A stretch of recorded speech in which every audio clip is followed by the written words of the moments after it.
सहनाववतु सहनौ भुनक्तु सह वीर्यं करवावहै तेजस्विनावधीतमस्तु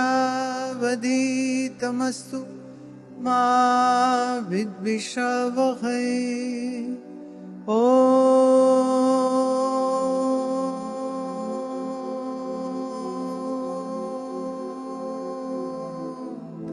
शांति शांति शांति।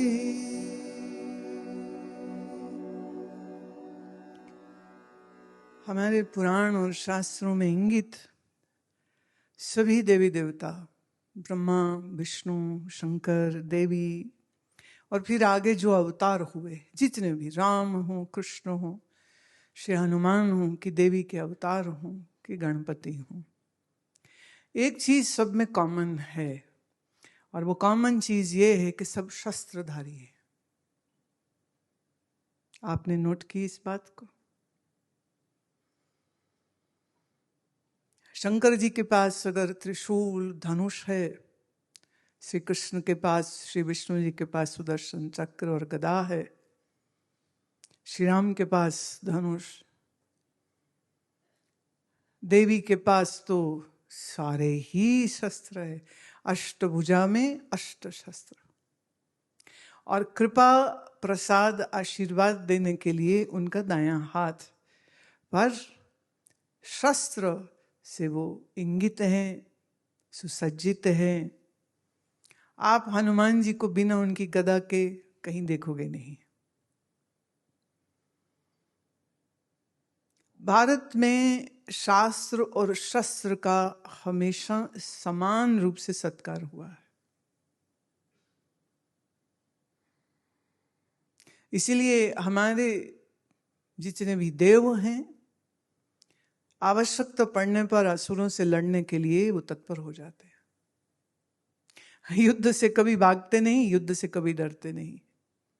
श्री कृष्ण कहते हैं जो मुझसे जैसा व्यवहार करेगा मैं उसके साथ वैसा व्यवहार कर दूं। कोई मेरे से प्रेम करे तो मैं उसके चरण भी दबाऊंगा और अगर कोई मुझसे शत्रुता करे तो फिर उससे युद्ध कर लूंगा। कृपा इतनी है कि शिशुपाल की माता को कहा था कि मैं इसके 100 पाप क्षमा करूंगा पर 100 से अधिक नहीं। तो माने धीरज इतना बड़ा है कि भरी सभा में जब शिशुपाल श्री कृष्ण का अपमान करता है, गालियां निकालता है और सब लोग दुखी हो रहे हैं कि ये हो क्या रहा है, युधिष्ठिर और अर्जुन और द्रौपदी और भीम तो सब तड़प रहे हैं शिशुपाल का मुंह बंद करने के लिए, पर वो तो बंद ही नहीं हो रहा। और श्री कृष्ण भगवान बड़ी शांतिपूर्वक गिन रहे हैं 24 25 26 27 28 और जहां 98 हुआ तो खड़े हो गए। कहते हैं शिशुपाल सावधान, सिर्फ 2 बचे होगी। पर वो कहाँ रुकता है, उसने एक गाली दी, भगवान बोले 99 और फिर उसने 100वीं गाली दी और 100वीं गाली के साथ ही सुदर्शन चक्र से उसका सिर काट दिया था। क्षमा और शौर्य हमेशा साथ चलते। कुछ प्रभाव महावीर जैन तीर्थंकरों का, कुछ प्रभाव बुद्ध का आया। बुद्ध ने अपने समय पर अहिंसा पर जोर दिया। तो उस समय जो छोटे छोटे काउंसिल्स थे, छोटे छोटे राज्य थे, वो आपस में लड़े मरे नहीं, इसलिए वो हमेशा संधि कराते रहते थे कि लड़ो मत, खून मत बहाओ, लड़ो मत, खून मत बहाओ, अहिंसा परमो धर्म। बहुत अच्छी चीज है, पर ये भी याद रहे, इतिहास इस बात का भी गवाह है। जब देश में एक बहुत बड़ी संख्या बौद्ध भिक्षुओं की हो गई, बौद्ध श्रावकों की हो गई, कहीं ना कहीं फिर वो जो क्षात्र धर्म है वो ढीला पड़ गया था। और जब ये क्षात्र धर्म ढीला पड़ जाता है, इतिहास ये हमें बताता है कि यही समय था जहां विदेशी आक्रांताओं ने इस देश को पददलित किया।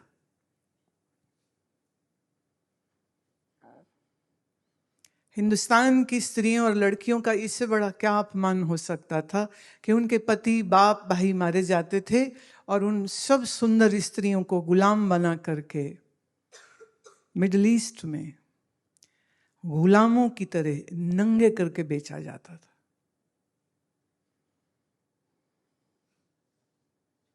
एक समन्वय की जरूरत होती, और एक समय तक इस देश में बहुत सुंदर समन्वय था, शास्त्र और शस्त्र। ऋषि विश्वामित्र शास्त्र में बहुत अद्भुत हैं, उतने ही वो बढ़िया, क्योंकि जन्म और कर्म से तो क्षत्रिय थे, राजा थे। तो जहां शास्त्र अध्ययन गुरुकुलों में होते थे, वहीं पर शस्त्रों की शिक्षा भी मिलती थी। कोई भी उठ के खड़ा होके तुम्हारा अपमान कर दे, इतनी इजाजत नहीं देते थे। एक यूटोपियन आइडिया नहीं, ये प्रैक्टिकली इस देश में होता था। ऋषि साधना भी करता है, दधीची आवश्यकता पड़े तो अपनी हड्डियां दे देता है कि लो मेरी हड्डियों से शस्त्र बना लेना। अगर इसी से असुर की हत्या होगी तो वो अपनी हड्डी देने में भी, माने अपना जीवन देने में भी वो पीछे नहीं हटते हैं। धर्म की स्थापना हो, अधर्म का नाश हो, ये एक ऐसा विचार, एक ऐसा सिद्धांत रहा है इस देश में, जिस कारण से ये हमारा देश बहुत सुरक्षित रहा। और शायद न मालूम हो आपको, तो भारत के जो कई सारे राजा, कई सारे राजकुमार जो हैं, जापान तलक देश की सीमाओं को बढ़ा दिया था। जापान, कंबोडिया, थाईलैंड, इन सभी प्रदेशों में, इंडोनेशिया में शादियां हुई थी। साउथ इंडिया से जहाज चलते थे जो जापान तलक बिजनेस करते थे। तब जापान का नाम जापान नहीं था। इतना लंबा चौड़ा जो देश का भूखंड था, उस भूखंड की जो रक्षा है वो खाली शांति कहने से तो नहीं होती ना, वहां पर शस्त्र भी चाहिए। मनुष्य की प्रकृति ऐसी है कि वो बिना लड़े रहता नहीं है, और लोभ होता है, और दूसरे की भूमि, दूसरे की पत्नी, दूसरे का धन, दूसरे की संपत्ति मैं अपने कब्जे में कर लूं, ये लालच होता है। इसीलिए मनुष्य का स्वभाव है, वो एक्सपेंशन करना चाहता है, और यहीं से सब झगड़े होते हैं, यहीं से युद्ध होते हैं। कभी कभी ये युद्ध धर्म के बेस्ड भी हो जाते। मैं उन्हें हालांकि धर्म नहीं कहती हूँ, संप्रदाय कहती हूँ।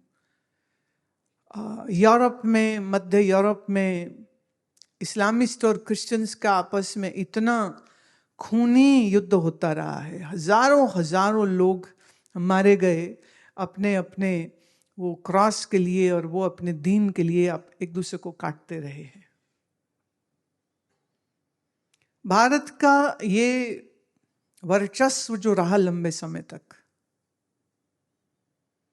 फिर लगभग अगर टोटल में मिला लूं तो 10वीं शताब्दी से शुरू हो जाइए, जब विधर्मी और आक्रांताओं से ये देश बहुत पीड़ित हुआ है, बहुत हुआ पीड़ित।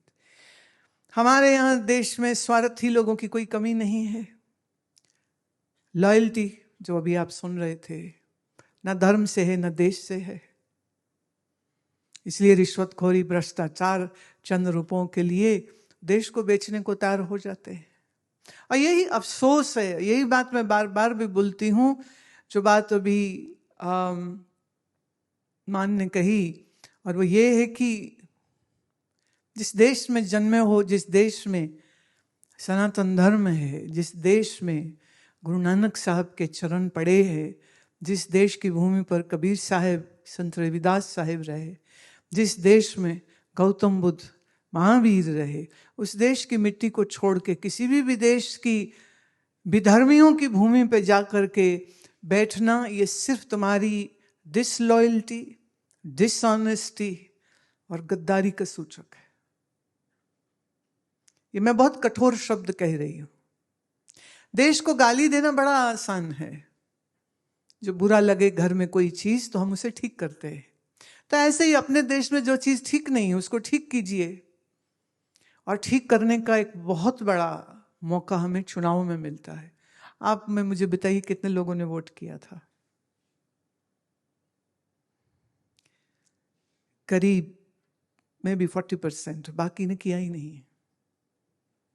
जब आप वोट नहीं करते हैं, जिसकी वोट नहीं बनी उनकी बात छोड़ दो, जो अंडर एज हम उनकी बात नहीं कर रहे। पर तुम्हें मालूम, अक्सर लोग उनको लगता जरूरी नहीं है।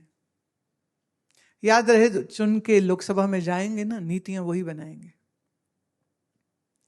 और वो नीति आप और आपके परिवार के लिए कितनी घातक भी हो सकती है, ये सोचना चाहिए। हम अपने इंडिविजुअल पर्सनल जिंदगी में सच्चे, ईमानदार, एथिकल, मॉरल, आध्यात्मिक व्यक्ति रहें, बहुत आवश्यक है। पर उसी के साथ आवश्यकता यह भी है कि जब कुछ गलत हो रहा हो तो फिर उस गलत के खिलाफ खड़े होने की भी हिम्मत होनी चाहिए।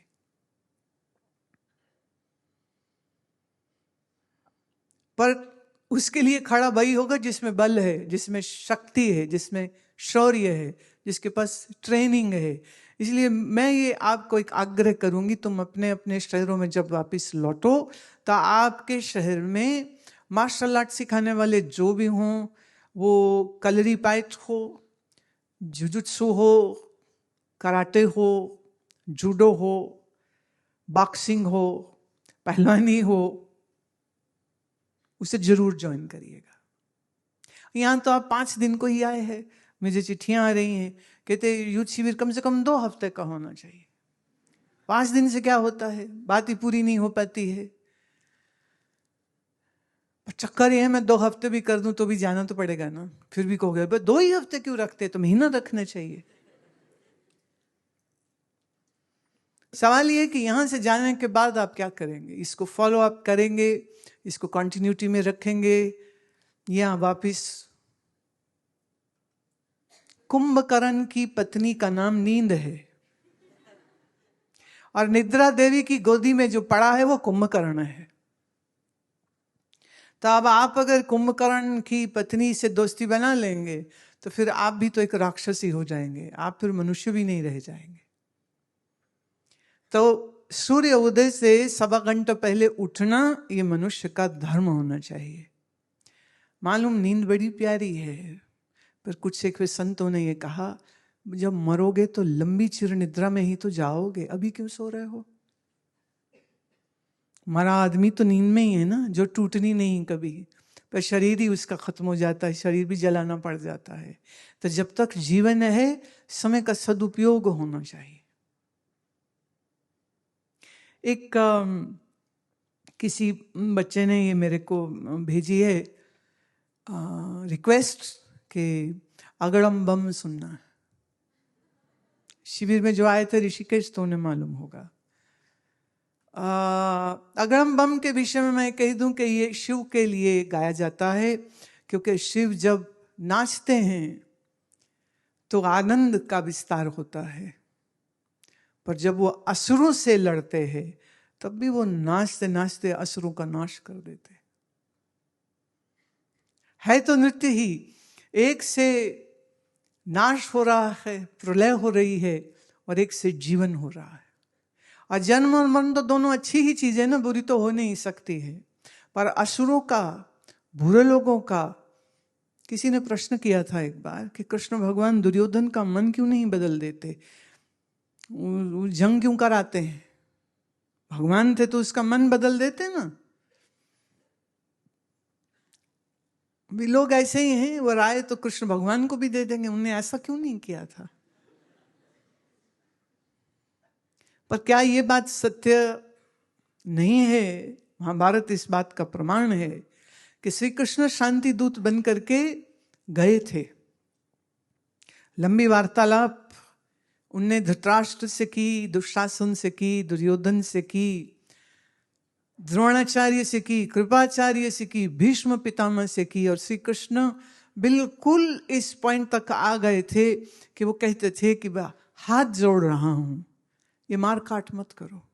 5 भाई है, 5 गांव दे दो, क्या मिलेगा युद्ध से? लेकिन ये है कि दीवार को ज्ञान दो तो दीवार तो ज्ञानी हो नहीं जाएगी। और धृतराष्ट्र, दुशासन, दुर्योधन तो अपने अहंकार और लालच में भरे पड़े हैं, और बाकी सब अपनी अजीब सी लॉयल्टी से जुड़े हुए हैं। जैसे अभी एग्जाम्पल दिया है ना कि एक बहन गलत काम करे तो दूसरी बहन बचाएगी कि सच बोलेगी? तो नॉर्मली तो वो बचाएगी ना, सच नहीं बोलेगी। और कृष्ण ये कहते थे सत्य का पक्ष लो, धर्म का पक्ष लो, लड़ो मत। अंततः युद्ध करना पड़ा। तो फिर हमारा कृष्ण कन्हई जो नाचता सबसे सुंदर है, तो युद्ध उससे भी ज्यादा सुंदर करता है। उससे बड़ा युद्ध नीतिज्ञ कोई हो नहीं सकता है। इसलिए भीष्म ने तो कहा था हम युद्ध कर तो रहे हैं, विजय तो मधुसूदन की ही होने वाली है, क्योंकि उससे बड़ा आर्मी का जनरल कोई हो ही नहीं सकता।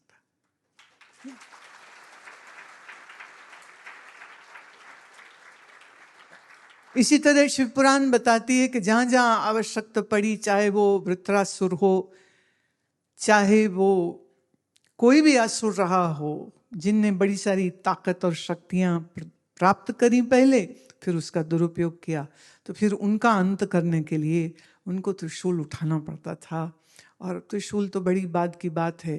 कहते हैं कई बार तो वो अपने डमरू पर एक अंगुली धर दें तो उससे जो नाद उठता था, आधी सेना तो उस नाद के प्रभाव से ही मर जाती थी।